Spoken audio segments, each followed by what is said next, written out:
No próximo capítulo da novela Dona de Mim, a tensão vai dominar todos os lados da trama. Alan chega de surpresa ao salão e flagra Rian em plena conversa com Vespa e Durval. O choque é imediato. O jovem poeta está envolvido com dois marginais que só trazem encrenca. Rian tenta se justificar, mas Alan não engole a desculpa de que eram apenas clientes. O olhar firme do rapaz deixa claro que a mentira não convenceu. Enquanto isso, Rosa finalmente enfrenta Jaques. A matriarca, cansada das manipulações, afirma que já não reconhece o próprio filho. Desesperado, o vilão tenta responsabilizar Léo, acusando a jovem de envenenar a cabeça da mãe contra ele. A idosa se mantém firme, deixando o clima ainda mais pesado dentro da mansão. Antes de continuar, clique em gostei, se inscreva no canal e conte nos comentários de qual cidade você acompanha essa novela. Do outro lado, Tânia provoca Jaques na frente de Ricardo. Irônica, dispara. Você late muito, mas morde pouco. O comentário deixa o vilão furioso, e Ricardo, constrangido, tenta apaziguar. Mas a tensão só cresce. Logo depois, Davi entra em cena defendendo o tio e dizendo que Jaques apenas erra por amar demais a família. Samuel rebate na hora. Amor não é manipulação, e Rosa já sente o peso dessas atitudes. Nos bastidores, Jaques segue manipulador. Para Filipa, ele garante que deseja protegê-la de tudo e de todos, usando o discurso melodramático. Filipa, porém, não esconde a dúvida no olhar, dividida entre acreditar e desconfiar. Na rua, a violência fala mais alto. Vespa e Durval espancam Lucas em um beco escuro e o deixam ensanguentado apenas para mandar um recado. Da próxima vez, vai ser pior. O ataque é um aviso direto para Rian, que, tomado pela culpa, promete vingança. Marlon, preocupado, pede que Cami evite o salão às segundas-feiras, justamente quando o movimento dos criminosos é maior. E, em segredo, Jaques não descansa. Já prepara um novo golpe para incriminar Léo e afastá-la da mansão, na tentativa de recuperar o controle absoluto sobre Rosa. Denise comete deslize, entrega para Jaques doença de Rosa e estraga os planos da idosa. O segredo mais bem guardado da mansão Boaz começará a ruir em silêncio, minado por um erro inocente que poderá custar caro a Dona Rosa. A matriarca, que sempre sustentou uma postura firme e lúcida diante da família e dos negócios, começará a sentir na pele o peso da ameaça que mais teme. O próprio filho descobrindo sua fragilidade. Tudo terá início de forma banal, quase corriqueira. Denise, em mais um dia de afazeres domésticos, decidirá comentar com Jaques sobre a necessidade de reforços na mansão. A princípio, o empresário mal prestará atenção, absorto em seus papéis da Boaz, preocupado com relatórios, balanços e a eterna paranoia de que alguém esteja tramando contra seu poder. Denise, em tom prestativo, falará sobre Sofia e a importância de contratar uma nova babá para a menina. Até aí, nenhuma novidade. Mas o clima mudará radicalmente quando, em um impulso, Denise abrirá a boca além do que deveria. Sem medir as consequências, soltará a sugestão de que talvez fosse o caso de pensar também em uma cuidadora para Dona Rosa. A frase cairá no ar como um trovão silencioso, quebrando o ambiente e despertando a atenção imediata de Jaques, que até então fingia desinteresse. "Como é que é, Denise?" perguntará ele, erguendo os olhos e fixando a funcionária com aquele olhar cortante, típico de quem fareja oportunidade onde os outros só enxergam banalidade. "Por que a minha mãe precisaria de uma cuidadora? Aconteceu alguma coisa que eu não tô sabendo?" O coração de Denise disparará. Na mesma hora, ela se dará conta do tamanho da besteira que acabou de dizer. Samuel, que estava por perto, tentará interferir, adiantando-se para abafar o assunto. "Nada demais, tio. A Denise só quis dizer que é sempre bom prevenir. A avó já não é nenhuma menina, né? Mas a tentativa de despiste virá tarde demais. O estrago já estará feito." O sorriso que se formará no rosto de Jaques não será de alívio, e sim de satisfação. A fagulha que ele precisava para desconfiar da saúde da mãe finalmente surgirá diante de seus olhos. Assim que Denise deixa a sala, pálida, tentando disfarçar a gafe, Samuel se aproximará de Jaques com um semblante sério. Não começa a inventar coisa onde não tem, tio, pedirá o rapaz, numa mistura de súplica e ameaça velada. A avó tá bem, só precisa de tranquilidade. Jaques, porém, não deixará passar. Fingirá indiferença, dará de ombros, mas por dentro já estará arquitetando. Claro, Samuel, se você tá dizendo eu acredito. Mas, sabe como é, né? Eu gosto de ter certeza das coisas, principalmente quando se trata da empresa. O jovem neto de Rosa entenderá na hora o perigo que se aproxima. Sabendo da natureza manipuladora de Jaques, ficará evidente que ele usará qualquer brecha para transformar um detalhe em um escândalo, uma suspeita em uma prova e uma fragilidade em arma mortal contra a própria mãe. Enquanto isso, Rosa viverá dias de tensão sem sequer imaginar o vacilo de Denise. Em silêncio, a idosa já vinha sofrendo com lapsos de memória, esquecendo compromissos, confundindo nomes e até se perdendo dentro da própria mansão. Pequenos detalhes que para alguém comum poderiam passar despercebidos, mas que para uma mulher que carrega nos ombros o peso de uma empresa, podem significar ruína. Ao ser informada por Samuel do deslize da funcionária, Rosa reagirá com um misto de frustração e desespero. Meu Deus do céu, Samuel! Era tudo o que eu não precisava agora. Esse menino não tem um pingo de compaixão, vai usar isso contra mim. O neto tentará acalmá-la, prometendo que ficará ao seu lado e que não permitirá que Jaques a interdita.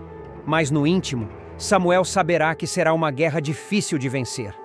Com o faro de vilão que não deixa escapar oportunidades, Jaques começará a observar a mãe com ainda mais atenção. Cada gesto, cada esquecimento, cada confusão será motivo para ele arquivar em sua mente e, aos poucos, montar um dossiê de acusações. Ele não precisará nem levantar a voz. Bastará o silêncio carregado de sarcasmo para deixar Rosa em estado de alerta constante.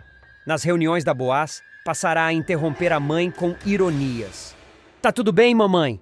Não se lembra da pauta de hoje? Quer que eu repita? Na mesa de jantar, fingirá preocupação exagerada. A senhora tomou o remédio certo, mãe? Ou esqueceu de novo? Essas pequenas provocações começarão a corroer a tranquilidade da matriarca, que diante da família tentará manter a pose, mas por dentro se sentirá cada vez mais acuada. Enquanto isso, Denise não conseguirá esconder o peso da culpa. A funcionária passará a evitar Jaques, tentando corrigir o deslize com excesso de zelo por Rosa. Mas cada vez que cruzar o olhar do patrão, sentirá o frio da ameaça implícita. Ela saberá que mais cedo ou mais tarde, ele irá usá-la como testemunha para provar que a mãe precisa ser afastada da presidência da Boaz. Em diálogos tensos, Denise chegará a confessar a Samuel: eu não queria. As palavras simplesmente saíram da minha boca. Juro que não foi por mal, Samuel. Mas agora, eu tenho medo do que ele vai fazer. E Samuel, em resposta, mostrará sua preocupação. O que tá feito, Denise. O importante é a gente proteger a avó daqui para frente. Enquanto a tensão cresce dentro da mansão, nos corredores da Boaz, a movimentação será cada vez mais intensa. Funcionários começarão a perceber o clima estranho entre Jaques e a mãe, cochichando nos bastidores sobre a possibilidade de uma briga familiar explodir a qualquer momento. Os acionistas, sempre atentos a sinais de fraqueza, começarão a pressionar por garantias de estabilidade na presidência. Jaques, claro, aproveitará para plantar dúvidas, insinuando que a mãe talvez já não tenha condições plenas de administrar os negócios. A Dona Rosa é uma mulher admirável, mas o tempo chega para todos, não é mesmo? Comentará ele em tom insinuante, arrancando olhares curiosos dos colegas. E assim, pouco a pouco, o deslize de Denise se transformará na fagulha de uma guerra ainda maior. A disputa definitiva pelo comando da Boaz. Com as novas informações que pairam no ar, Jaques passará a agir de maneira calculista. Ele não terá pressa, pois saberá que a paciência é a chave para derrubar a própria mãe. Começará a cercá-la em pequenos gestos, anotando mentalmente cada falha, cada esquecimento, cada deslize de memória que Rosa apresentar. Não me olhe assim, Samuel. dirá o vilão em tom dissimulado quando o sobrinho o encarar com desconfiança. Eu só quero o bem da minha mãe, mas se ela não estiver mais em condições, alguém precisa assumir. Essas palavras ecoarão como uma ameaça velada. Samuel, por sua vez, se encherá de raiva, mas terá de controlar os impulsos, pois saberá que qualquer explosão só dará mais munição ao tio. Em casa, Rosa perceberá as investidas sorrateiras do filho. Num primeiro momento, tentará enfrentar com altivez. Se você pensa que vai me intimidar, está enganado, Jaques. Eu ainda sou dona da minha vida e da minha empresa. Mas sozinha, não conseguirá conter o choro. Diante do espelho, sentirá o peso do tempo e da doença que insiste em avançar. O medo de ser afastada do comando e ver todo o legado da família destruído pelas mãos do próprio filho a corroerá por dentro. Samuel será seu único alicerce, mas até mesmo ele se verá pressionado. Afinal, Jaques já começará a sondar advogados, insinuando que poderia pedir a interdição da mãe em breve. A funcionária, por sua vez, ficará na corda bamba. Jaques passará a procurá-la constantemente, pressionando-a com perguntas diretas. Me conta, Denise, a minha mãe esquece as coisas com frequência? Você já percebeu algum comportamento estranho? Assustada, ela tentará se esquivar, mas o medo atrairá em cada resposta atravessada. O vilão, sagaz, não precisará de confissões explícitas. Bastará observar suas reações para confirmar suas suspeitas. Enquanto isso, Samuel orientará Denise a não abrir a boca. Não diga nada a ele, por favor. Se ele insistir, finja que não sabe. A vida da minha avó depende disso. Rian será encurralado pelo próprio destino. O poeta, que acreditava estar fazendo a coisa certa ao assumir uma dívida para proteger Lucas, descobrirá que a decisão terá consequências devastadoras. Os criminosos de São Cristóvão não vão perdoar a ousadia. Incapazes de atingir Rian de imediato, eles encontrarão no irmão mais novo, Lucas, o alvo perfeito para um acerto de contas cruel. Tudo começará de forma silenciosa. Depois de deixar Dara em casa, Lucas seguirá pela rua sem imaginar que está sendo observado. 2 homens encapuzados, a mando de Durval, passarão a segui-lo à distância. O rapaz até notará passos atrás de si, mas achará que é impressão. O clima de tensão aumentará quando ele apressar o passo e ouvir as botas batendo mais rápido contra o asfalto molhado. Lucas tentará virar uma esquina para despistá-los, mas será agarrado com violência. Um dos bandidos o empurrará contra a parede, o outro o acertará com socos no estômago. Cadê teu irmãozinho poeta, hein? Acha que a gente é palhaço? Debochará um deles, antes de mais uma sequência de agressões. Lucas, ofegante, tentará se defender, mas não terá forças diante de 2 homens armados. Em meio à confusão, será arrastado até um beco escuro, onde será jogado ao chão, sangrando. Pouco depois, o telefone de Rian tocará. O poeta atenderá sem imaginar o pesadelo que ouviria. Do outro lado da linha, a voz de Lucas soará trêmula, fraca. Eles me pegaram, mano. Desculpa. Antes que ele pudesse completar, Durval tomará o aparelho. Tá vendo, Rian? Tá achando que pode brincar de herói no meu território? Pois agora quem paga é a tua família. Desesperado, Rian largará tudo e correrá para a comunidade. Ao chegar, encontrará o irmão sentado no chão, ensanguentado e trêmulo. O que vocês fizeram com ele? Gritará, a voz embargada pela revolta. Lucas, em lágrimas, tentará explicar. Eu tentei fugir, eu juro, mas eles me pegaram. Rian se ajoelhará ao lado dele, tentando estancar o sangue do rosto. Calma, eu vou te tirar daqui. Você não merece passar por isso. Ninguém da nossa família merece. O momento de emoção será brutalmente interrompido por Durval, que surgirá com seu jeito frio e ameaçador. Ele dará um chute em uma lata de metal para impor silêncio e fará Rian encarar a realidade. Entendeu agora, poeta? A tua vida não é mais tua. Quando tu decidiu bancar o bonzão e assumir a dívida desse idiota, assinou a tua sentença. Vai fazer o que eu mandar, ou teu irmãozinho aí vai continuar apanhando até não sobrar um osso inteiro. Rian, abalado, tentará argumentar. Me diz logo o que você quer, mas deixa meu irmão em paz. Ele não tem nada a ver com isso. Durval abrirá um sorriso perverso e será direto. O que eu quero é simples. Preciso de um lugar para guardar mercadoria. Preciso de um ponto limpo, longe da polícia, mas que dê acesso fácil aos playboy que não têm coragem de subir o morro. E adivinha? Aquele salãozinho onde tu trabalha é perfeito. Rian arregalará os olhos. Você tá maluco? Eu tô no semiaberto. Se eu for pego, volto direto pra cadeia. Durval não demonstrará nenhuma piedade. Então aprende a esconder melhor. Se a polícia achar, problema é teu. Mas se tu disser não, teu irmão vai pagar a conta. Vai ouvir o choro dele lá do salão, poeta. Vai conseguir cortar cabelo com teu mano gritando de dor do lado de fora. Lucas, mesmo machucado, pedirá para Rian não aceitar. Não faz isso, mano. Não se mete mais com esses caras.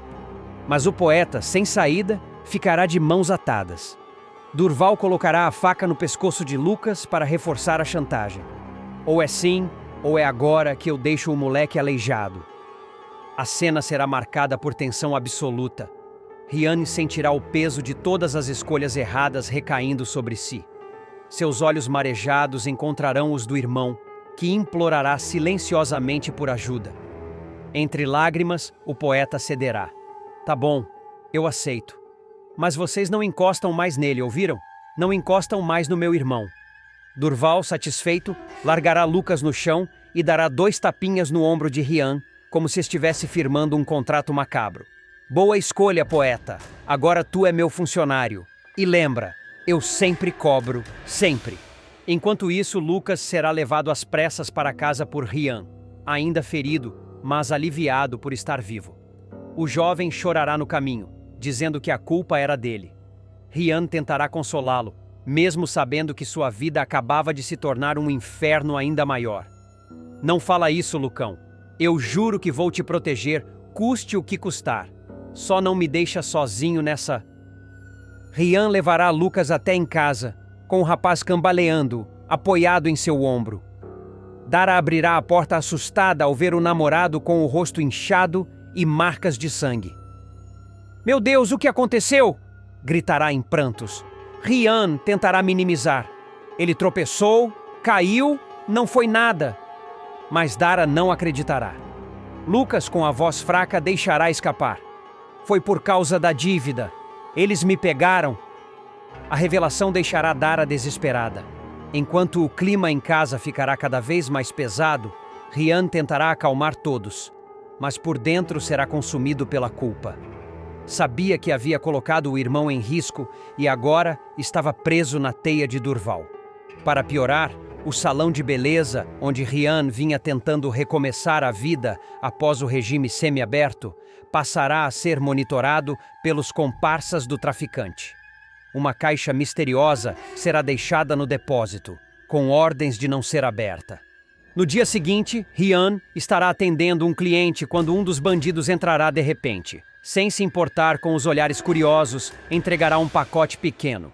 Durval mandou deixar aqui. Ninguém mexe, ninguém vê. Entendeu, poeta?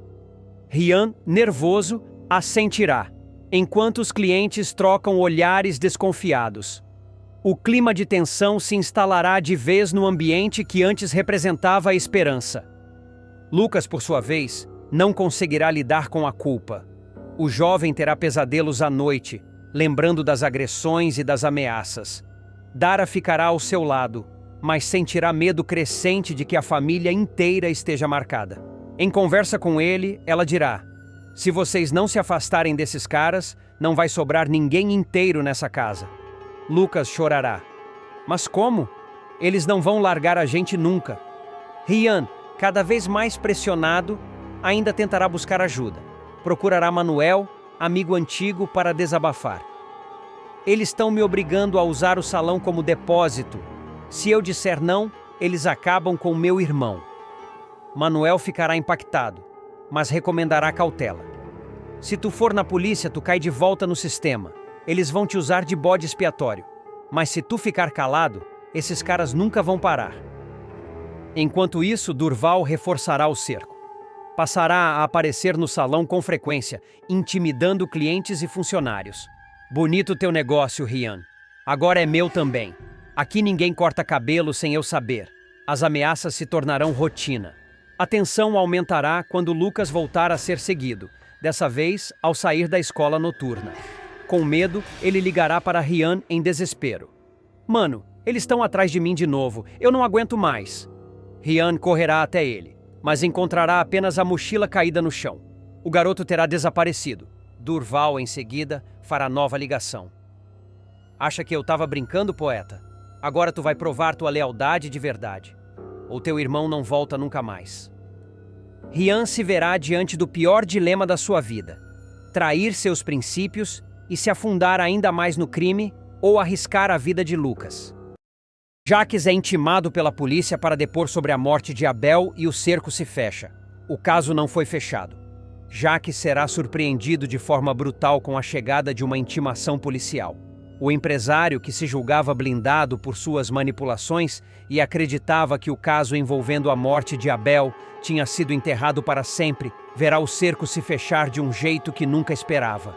A tensão começará logo cedo, quando um investigador da 16ª DP chegará de forma discreta à sede da Boaz. O homem atravessará a portaria, causando certo incômodo aos funcionários, que logo perceberão o clima estranho. Ricardo, sempre atencioso quando se trata de proteger o comparsa, será o primeiro a encontrá-lo. Estou procurando o senhor Jacques Boaz, dirá o policial, erguendo o olhar firme.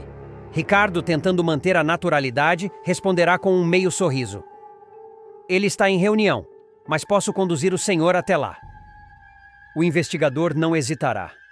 É melhor que seja agora. É um assunto de interesse policial. A frase ecoará pelos corredores e os funcionários trocarão olhares desconfiados, murmurando entre si. O nome de Jacques, ligado a uma investigação, será como faísca jogada em pólvora. Quando Ricardo entrar na sala acompanhado do policial, Jacques estará ao telefone, dando ordens ríspidas a um fornecedor. Assim que perceber a presença do investigador, interromperá a ligação no ato. O silêncio tomará conta do ambiente. Senhor Jacques Boaz? Questionará o homem, já estendendo um envelope. O senhor está intimado a comparecer à 16ª Delegacia Policial para prestar depoimento sobre o caso do falecido Abel Boaz. A mão do empresário tremerá por um instante. Ele pegará o documento, folheando rapidamente, antes de devolvê-lo a Ricardo, como se fosse apenas mais um papel entre tantos outros. Mas o rubor repentino em seu rosto o entregará. Ele estava abalado. O caso não foi fechado? Questionará Jacques, num tom de falsa surpresa. O senhor deve comparecer para esclarecimentos. Wanderson continua foragido e o inquérito permanece em aberto. Retrucará o investigador, seco, antes de se retirar. O peso daquelas palavras cairá sobre todos. Ricardo tentará disfarçar, mas o olhar dele trairá a apreensão. Eles estão voltando a mexer nesse vespeiro, murmurará o comparsa, percebendo o nervosismo do amigo. Mal o policial deixar o local, Jacques perceberá que não está sozinho. Do lado de fora da sala, espiando discretamente, estarão Samuel, Léo e Tânia. O trio terá acompanhado cada detalhe da cena. Perderam alguma coisa aí fora? Disparará Jacques com o olhar afiado como lâmina. Léo, irônica, não deixará barato. A gente tá só sentindo a brisa do que mesmo, Tânia? Vingança? Responderá Tânia, debochada. O empresário não suportará a provocação. Cala a boca, menina! Esbravejará antes de voltar sua fúria contra Samuel. Isso é culpa sua, moleque insolente! Foi você que inventou essa história! Você que mexeu onde não devia! Mas Samuel, firme, não recuará. Eu não inventei nada, tio. Só tô chegando cada vez mais perto da verdade. A tensão se tornará insuportável. Num ímpeto, Jacques avançará contra o sobrinho, agarrando-o pelo colarinho e puxando-o para dentro da sala. Os papéis sobre a mesa cairão ao chão e Ricardo tentará intervir. Era isso que você queria, Samuel? Ver sua família humilhada, arrastada pela polícia? Berrará o vilão, o rosto tomado de ódio. Mas Samuel, mesmo sendo sacudido, manterá o olhar firme. Você já tem prática nisso: esconder, manipular, destruir quem atravessa o seu caminho. As palavras cortarão Jaques como uma navalha. Por um segundo, ele ficará sem reação, encarando o rapaz como se tivesse ouvido a voz de Abel ecoar através dele. Tentando retomar o controle, Jaques apelará para o drama. Não basta a perda que nossa família já teve? A morte do Abel já não nos feriu o suficiente? E você, em vez de ajudar, só arruma mais problema. Samuel não se deixará manipular. É só um depoimento, tio. Quem não deve, não teme. Se você não tem nada a esconder, não tem por que se preocupar. Léo, que até então observava em silêncio, dará o golpe final. Mas ele tem, Samuel. Todo mundo sabe. A questão é, quando a máscara vai cair de vez? Após a explosão, Jaques se trancará em sua sala, andando de um lado para o outro como fera enjaulada. Ricardo tentará acalmá-lo. Olha, você vai depor, vai dar suas respostas. Eles não têm nada concreto contra você. O Wanderson ainda é o bode expiatório. Mas Jaques, paranoico, não acreditará. Você não entende, Ricardo. Cada vez que esse assunto volta, é como se Abel voltasse do túmulo para me assombrar. Samuel não vai parar, Léo também não. E essa Tânia, essa menina tem o mesmo olhar da mãe, um olhar que me acusa sem dizer nada. Ricardo insistirá. Então é melhor você se preparar. A polícia pode até não ter provas, mas basta um vacilo seu no depoimento para tudo desmoronar. Enquanto isso, nos corredores da Boaz, os comentários se espalharão como rastilho de pólvora. Funcionários cochicharão sobre a intimação, lembrando dos boatos antigos envolvendo a morte de Abel. O clima se tornará pesado e a autoridade de Jaques começará a ser corroída. Na mansão, a notícia chegará rapidamente. Rosa, já fragilizada, ficará em choque ao ouvir que o filho precisa depor. Meu Deus, Jaques, o que mais você esconde de mim? Questionará ela, entre lágrimas. Filipa, por sua vez, oscilará entre a defesa do irmão e a dúvida cruel. Ele pode ser um monstro, mas será que teria coragem de matar o próprio sangue? Já Davi, atormentado pela revelação recente de que Jaques é seu verdadeiro pai, ficará dividido. Se ele for mesmo culpado pela morte do tio Abel, o que isso faz de mim, o filho de um assassino? E Ayla, grávida e vulnerável, sentirá na pele o peso da herança maldita que carrega. Tudo se encaminhará para uma sequência de embates intensos. Jaques, acuado, tentará manipular ainda mais os que o cercam, enquanto Samuel e Léo se fortalecerão em sua busca pela verdade. O depoimento na 16ª DP não será apenas uma formalidade, será o início de uma batalha ainda mais sombria, onde cada palavra dita poderá significar a queda definitiva de Jaques. E, como se não bastasse, boatos surgirão de que novas provas podem aparecer a qualquer momento. Um documento escondido, uma testemunha disposta a falar, ou até mesmo o reaparecimento de alguém que todos julgavam desaparecido. Jaques chegará à 16ª DP com o semblante carregado. Apesar do terno alinhado e da postura de homem de negócios respeitável, suas mãos denunciarão um leve tremor. Ricardo estará ao seu lado, tentando passar confiança, mas a verdade é que ambos sentirão o peso do momento. Na recepção, Samuel e Léo também estarão presentes, fingindo aguardar outra audiência. A provocação será clara.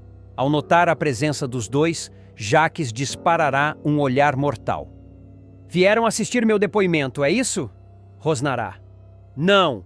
Viemos assistir sua queda, retrucará Léo, firme, deixando o vilão ainda mais irado. O investigador Vandré, responsável pelo caso, conduzirá Jaques até a sala de interrogatório. Lá, o clima será sufocante. Senhor Jaques, sabemos que o caso Abel Boaz nunca foi devidamente esclarecido.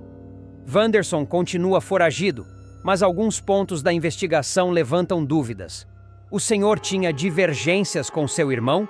Questionará o policial. Jaques, com voz controlada, responderá: divergências profissionais, apenas. Coisas de empresa. Mas isso não significa que eu desejava a morte dele. O investigador insistirá. O senhor pode explicar por que testemunhas afirmam que houve uma discussão acalorada entre vocês, pouco antes do acidente que tirou a vida de Abel? Jacques engolirá em seco. Discutimos, sim. Mas irmãos discutem. Eu jamais seria capaz de algo assim. A pausa dramática chamará a atenção. O investigador anotará algo em sua prancheta, deixando Jacques inquieto. Do lado de fora, Samuel conversará com Léo. Ele está vacilando. Cada vez que fala do Abel, parece que sente medo da própria sombra, dirá o rapaz. É porque sabe que a verdade está cada vez mais perto, completará Léo, convicta. Sofia vira uma das herdeiras da Boaz e faz Jacques perder o poder que tanto queria. O destino de Sofia sofrerá uma virada inesperada e decisiva. Rosa, cada vez mais fragilizada pela luta contra o Alzheimer, mas ainda consciente do risco que corre diante da ambição desmedida de Jacques, tomará medidas drásticas para proteger a neta. Temendo que o próprio filho a interdite para assumir sozinho o controle da Boaz, a matriarca da família antecipará uma jogada estratégica que mudará completamente a rota do poder dentro da empresa. A veterana decidirá que não pode mais adiar uma escolha que vinha amadurecendo em silêncio. Em seus momentos de lucidez, Rosa compreenderá que está cercada. De um lado, a doença que ameaça roubar sua memória e sua autonomia. De outro, o filho vilão, pronto para usar qualquer fragilidade contra ela. Será nesse turbilhão de sentimentos que a matriarca buscará uma saída que impeça Jacques de triunfar em sua ambição doentia. Determinada, Rosa procurará especialistas para realizar uma série de exames clínicos, exigindo um laudo que comprove sua plena capacidade mental no momento das decisões. Não quero que amanhã venham dizer que eu não sabia o que estava fazendo, dirá a veterana com firmeza ao médico, mesmo com a voz embargada pela emoção. Esse documento médico será sua arma secreta. Com ele em mãos, Rosa partirá para a elaboração de um novo testamento, acompanhada por Filipa, que se tornará sua confidente fiel nesse plano. Ela comparecerá a um cartório em absoluto sigilo. Ali, assinará um documento que mudará toda a dinâmica da sucessão da Boaz. No testamento, Rosa garantirá que Sofia será uma das principais herdeiras, recebendo metade das ações da empresa. Além disso, nomeará Samuel como curador oficial de suas finanças e bens quando ela não tiver mais condições de gerir sozinha. É ele quem tem a coragem e a honestidade que me dão segurança. Samuel vai cuidar de mim e de tudo aquilo que Abel construiu, declarará emocionada diante do tabelião. Filipa, por sua vez, se tornará peça-chave na articulação. Comovida com a lucidez e determinação da sogra, ela se comprometerá a guardar segredo absoluto. Eu não vou deixar que o Jacques descubra nada até ser tarde demais. Pode confiar em mim, Dona Rosa, prometerá, segurando firme a mão da veterana.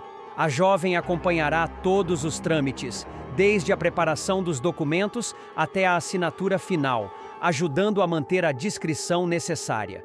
Para despistar Jacques, Filipa inventará compromissos falsos e até viagens de rotina ao médico, tudo para encobrir os reais movimentos de Rosa. Enquanto isso, na mansão, Jacques acreditará estar no controle. Instalado nos antigos aposentos de Abel, o vilão vigiará cada gesto da mãe, convencido de que pode manipular a doença dela a seu favor. Sem imaginar o contra-ataque que se desenha em segredo, Jacques se sentirá cada vez mais confiante de que está prestes a assumir sozinho todo o Império Boaz. O vilão já terá dado um passo importante. Conseguirá retirar o nome de Sofia do testamento antigo de Abel, deixando a menina completamente sem herança. Essa ação, feita às escondidas, será vista por ele como a vitória definitiva sobre Samuel e Léo. Agora ninguém me tira da jogada. Essa empresa vai ser só minha, dirá ele, olhando para os documentos adulterados com um sorriso perverso. No entanto, o que Jacques não sabe é que sua própria mãe prepara um movimento ainda mais forte. A decisão de Rosa de reescrever o testamento surgirá como um verdadeiro escudo contra a ambição do filho. A revelação desse documento, no momento certo, será capaz de desmontar anos de manipulação e deixar Jacques em completo desespero. Enquanto Rosa age no silêncio, Samuel começa a desconfiar dos passos do tio. Ele percebe as tentativas de Jaques de desestabilizar Léo, humilhar Sofia e manipular a todos na mansão. Com o coração apertado, o rapaz decide se aproximar ainda mais da avó, buscando apoio. A senhora não está sozinha, vó. Se precisar de mim, eu largo tudo para lutar pela Boaz e pela nossa família, garante, emocionado.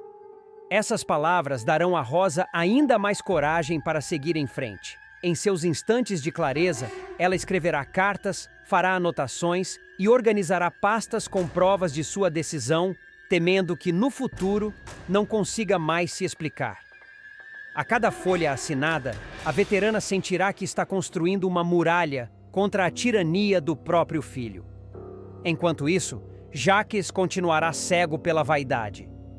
Acreditando que já venceu, o vilão começará a se expor, tratando os demais familiares com desprezo e se vangloriando de que a Boaz agora tem um único dono.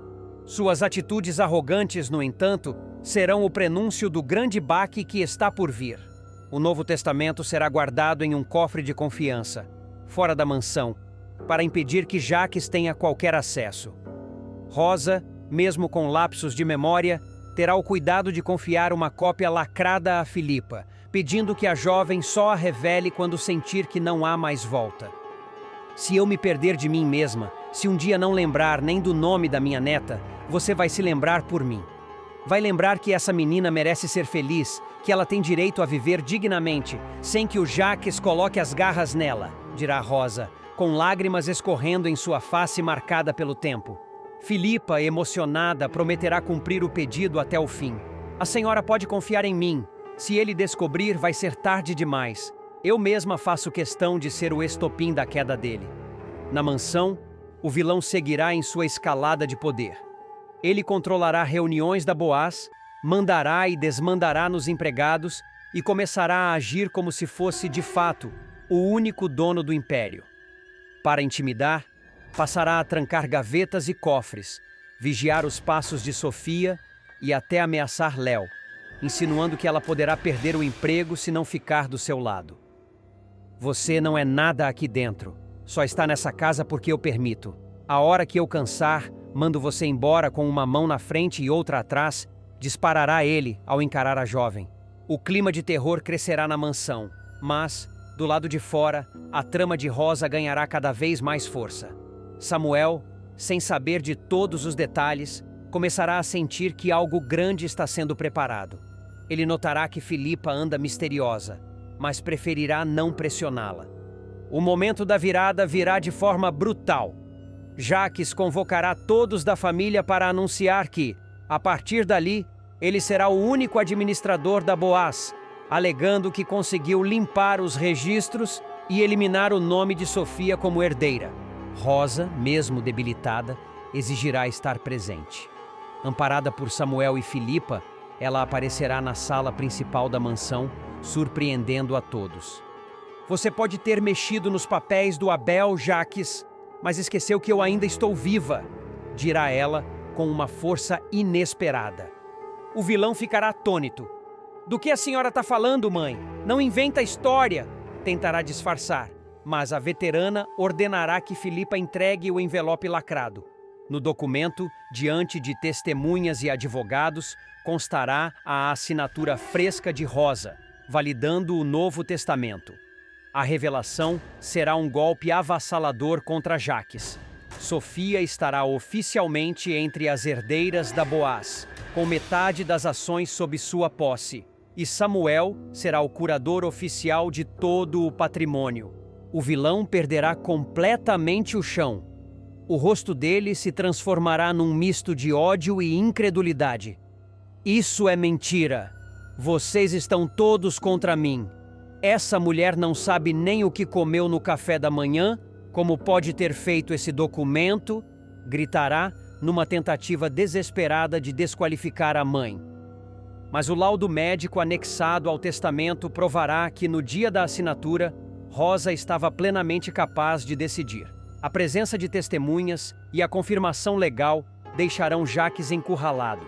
Ele, tomado pela fúria, derrubará objetos, quebrará móveis e, aos berros, prometerá vingança. Vocês não sabem com quem estão mexendo, ninguém tira de mim aquilo que é meu por direito. Bradará, deixando todos em choque com o surto. Mesmo abalada pelo esforço, Rosa se manterá firme. Você nunca entendeu o que é direito, Jaques. A Boaz não é só tijolo e dinheiro. É sangue, é suor, é dignidade. E você nunca teve nenhuma dessas coisas, dirá, emocionada, antes de ser amparada por Samuel. Sofia, que ouvirá tudo em silêncio, ficará em prantos. A menina abraçará a avó, agradecendo por tê-la protegido. Eu prometo que vou honrar isso, vovó.